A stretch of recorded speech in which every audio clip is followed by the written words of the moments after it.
नमस्कार माझ्या सर्वांना, मी शिवानी गावाकडच्या स्वादमध्ये आपलं खूप खूप मनापासून स्वागत आहे. तर आजची रेसिपी आहे पीनट कतली. काजू कतली तर नेहमीच खातो, चला तर पीनट कतली बनवूया. त्यासाठी 1 कप शेंगदाणे घेतले आहे आणि ते छानपैकी असे पूर्ण फूल निघेपर्यंत भाजून घेऊ.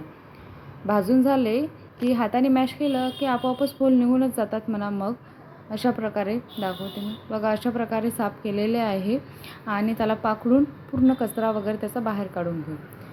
साफ केल्यानंतर एका मिक्सरच्या भांड्यामध्ये घालायचं आणि पल्सवर बारीक करून घ्यायचं.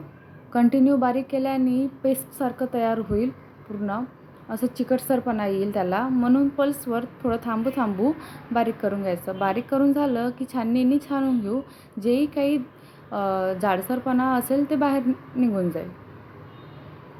एका कढाईमध्ये अर्धा कप मी साखर घेतलेली आहे आणि 1/4 कप पाणी घालायचं आणि त्याचा पाक तयार करून घ्यायचा. चिकटसर पाक तयार करायचा आहे. त्यामध्ये तुम्ही विलायची पावडर घालू शकता, ऑप्शनल आहे.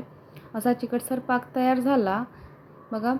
अशा प्रकारे आपल्याला ना एकतारी वगैरे करायची काही आवश्यकता नाही आहे, बस चिकटसर पाक पाहिजे.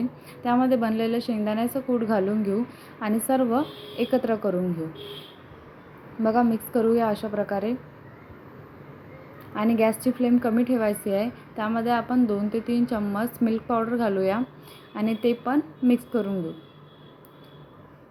असं घट्टसर बॅटर तयार झालं की त्यामध्ये 1 चम्मचच्या जवळपास तूप घालून आणखी मिक्स करून घेऊ, कारण की तुपाने कसं शायनिंग येते आणि टेस्ट पण थोडं छान वाटते. कोणत्या पण मिठाईमध्ये तूप असलं की टेस्ट आणखी चांगली येते.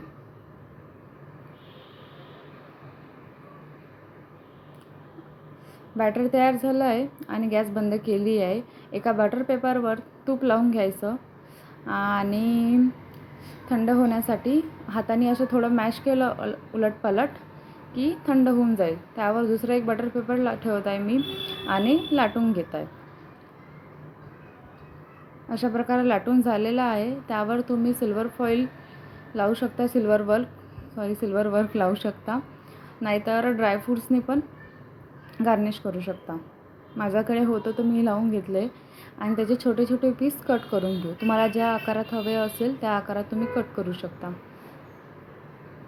बघा अशा प्रकारे कट करून घेऊ. खूप छान लागते ही पीनट कतली. काजू कतलीसारखीच लागते, फक्त थोडं शेंगदाण्याचं फ्लेवर वाटते बस, पण खायला खूप मस्त लागते. आणि कशी वाटली रेसिपी कमेंटमध्ये सांगा आणि माझ्या चॅनलला सबस्क्राईब करायला